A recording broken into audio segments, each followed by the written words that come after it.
Hi guys, magandang araw pala sa inyo. Kumusta kayo mga kabayan, mga ka-OFW sa buong mundo? Hi!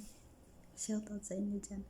Hello Philippines! Good afternoon and good morning. Middle East, tulog pang amo ko. Guys, ang video lang ako, voice video lang ito kasi may nagtatanong kasi sa akin paano daw magluto ang Matchboss laham. So, nandito na ngayon guys. Isasabi ko lang kung paano magluluto ng laham. Pwede rin nyo tingnan doon sa Facebook live ko. So, ngayon hindi ako maka-video sa pagluluto ko ngayon kasi Friday ngayon at saka Saturday yung mga amo ko nandito. Kaya yun, isasabi ko lang sa inyo. So, salamat pala sa pagtatanong mo, sis.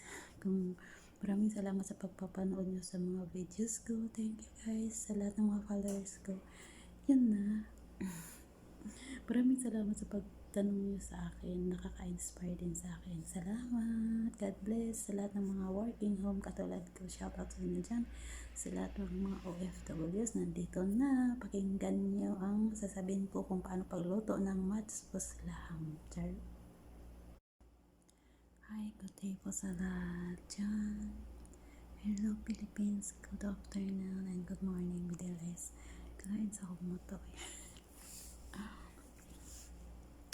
Hello guys, nag-video pala ako sandali kasi kahapon hindi ako naka-upload sa YouTube.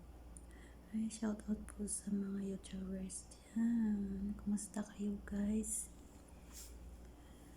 Hindi ako kahapon sa YouTube ko, hindi ako naka-upload, hindi ako naka-video. So ngayon mag-upload ako.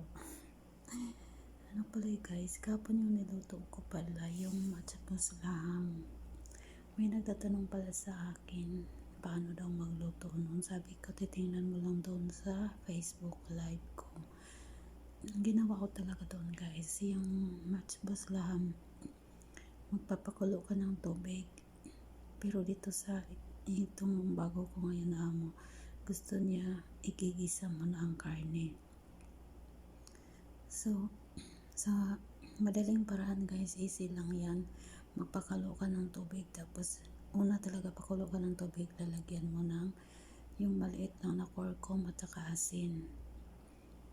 Tapos, pag magkulo na yan siya guys, ilagay mo na yung karne, lagyan mo na siya ng yung darsin wood, tapos black pepper at saka hell, at saka yung dahon ng paminta.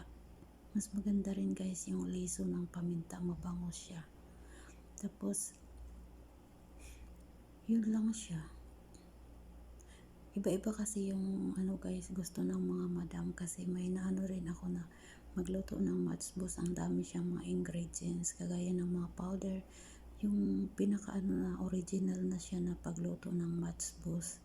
Marami talaga yun siyang mga ingredients, yung mga na daming mga powder. So yung sa amin guys na Matchboss, easy lang yun. Magpakulo ka na ng tubig, pagkulo ng tubig lalagyan mo ng black pepper na dahon at black pepper na liso. Meron din yung powder, okay rin yun. At saka lagyan mo ng onion. Maghiwa ka ng onion, i-cut mo siya into 4 pieces, isang onion. Lagyan mo rin siya ng garlic, anuhin mo rin yung garlic, pisain mo. Tapos pwede rin kung marami talagang Matchboss laham mo or manok, sa laham talaga pwede mo rin yan siya lagyan ng half of lemon, yung yellow na lemon dito sa Arab. Mas masarap din yan guys. Tapos yun lang siya. Tapos mabango siya guys. Basta depende sa madam nyo, tanungin nyo ang madam nyo anong gusto nyo ingredients ilagay dyan sa Matchboss laham. Kasi madali lang yan siya guys. Tapos di ba magkulo na yun siya, pakuloyin mo parang mahigit yan 1 oras, at minsan kung marami talagang karne, 1 oras talaga at kalahati yan. Yung minsan 2 oras, gusto mo malambot talaga. So tingnan mo lang siya hanggang maglambot, ganun. Tapos pag malambot na yung karne, kukunin mo na yung karne, tapos yung tubig ng karne, sasalain mo yun. Tapos yun ang ilalagay mo doon sa yung bigas. Tapos ang bigas naman, before ka magluto ng bigas, before mo lulutuin habang nagpapakulo ka ng karne, ibabad mo sa tubig ang bigas 1 hour. Tapos hugasan mo siya ng mabuti. Pagkatapos nun, di ba naluto na yung yung karne, mo na siya. Maglagay ka ng isang jider sa kabila. Tapos lagyan mo siya ng kunting oil at saka hill na powder. Yun. Pagkatapos nun guys, diba mainit na yun, ilalagay mo na yung bigas, alisin mo ang tubig na yung binabad mo, alisin mo ang tubig, tapos ilalagay mo doon sa jider. Pagkatapos, diba walang tubig yung bigas, ang tubig doon sa karne na nilaga mo, yun ang isabaw mo doon sa kanin. Ang tubig doon sa karne, yun ang isabaw mo doon sa rice. Yun. Tapos ang bango nun guys. Yun. Pero wag mo lang, tingnan mo lang talaga yung tubig, yung sabaw doon sa karne, ilagay mo sa tubig. Wag mo masyadong maramihin. Nasa isip mo lang yan guys. Kung marunong ka magluto ng kanin, magagawa mo yun. So yun lang siya.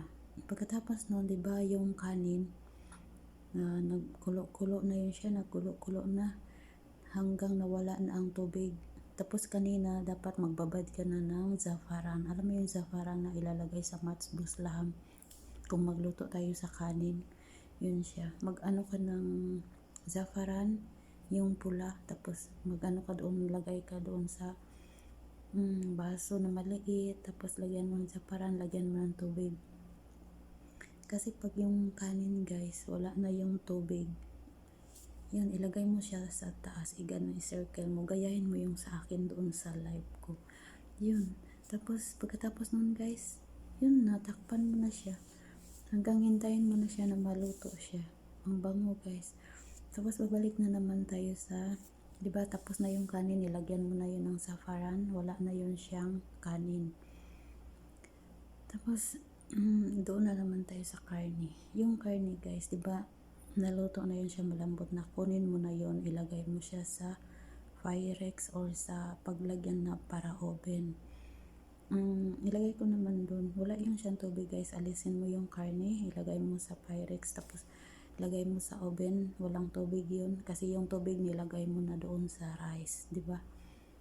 Tapos ngayon, ang gagawin mo doon sa karne, lagyan mo siya ng oil konti, mo sa lagyan mo siya ng mga oil sa taas lang ng karne, parang ipahid mo lang ba, lagyan mo siya ng oil kasi para rin mabango pagkaluto. Tapos yun, lagyan mo ng saffron na naman doon, i-brush mo lang, i-brush mo yung saffron at saka yung oil, yun. Tapos ilagay mo na sa oven, i-open mo na yung oven, mga sa sa broil mo lang ilagay, 5 minutes lang siya, magpula-pula na. Yun. Tapos yun guys, ang karne. Tapos doon na naman tayo sa dakos. Ang ginawa ko sa dakos, nag-blender ako ng kamatis. Kung maraming tao, marami kayo, 2 kamatis. Kasi kami dito, maliit lang sila, 3 lang. Tapos nag-blender lang ako ng 1 kamatis na malaki. Tapos yun, igigisa ko yun siya, lagyan ko ng oil ang maliit na jitter, tapos lagyan ko ng garlic, igigisa ko yun siya, garlic lang. Tapos mag-amoy na yung garlic, ilalagay ko na yung kamatis na ni-blender. Pagkatapos noon, kulo-kulo na yun siya, kulo-kulo na hanggang malambot na konti, lagyan ko na siya ng tomato paste, kaya ilagay ko kalahati ng tomato paste at saka black pepper at saka asin. Yun lang. Tingnan nyo doon sa live ko, ganun yung ginagawa ko. Para sa may nagtatanong, okay? Yun lang. Maraming salamat. Shoutout pala dyan sa mga nanonood. Maraming salamat sa pagpapanood nyo sa live ko at saka sa reels.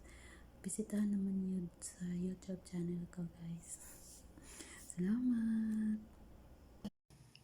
Hi guys, magandang hapon sa lahat. Ngayon pala ang niluto ko ay matchbox laham.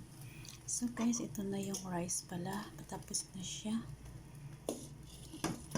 At saka ito naman ang yung laham. Naluto na siya guys. Ang tubig nito ay inalis ko na, nilagay ko dyan sa kanin. So, tatakpan ko na yan siya guys kasi natapos na ako.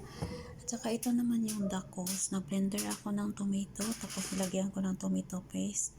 First, naglagay ako ng oil na maliit at saka nag-fry ako ng konting onion. So, nilagay ko yung blend na tomato at nilagyan ko ng tomato paste. Pinakulo ko hanggang naluto ko yung dakos na yan. Ayan. Luto na yan siya guys. Mga ready na to. Nandun ako sa live kanina ng Facebook. So, ito rin siya guys. Ang hasyo. Pag maglagay na ako mamaya ng kanin, ito siya. Ilalagay ko siya sa gilid ng pag maglagay na ako ng amo ko dyan ng kanin. Tapos, ang gagawin ko yan guys, yung may plate sila, tapos lalagyan ko ng rice, tapos ilagay ko yung laham sa gitna ng rice, tapos ilagay ko yan sa gilid, decoration. Tapos, yan na siya ang dakos. So, yan lang guys. Ang i-share ko sa inyo. Kung gusto niyo makita yung mga ingredients, nandun na siya sa Facebook Live. Okay? Ulitin ko guys, ang nilagay ko dyan na tubig ay galing dyan sa karne. Galing dito. Yan na siya guys. Thank you for watching.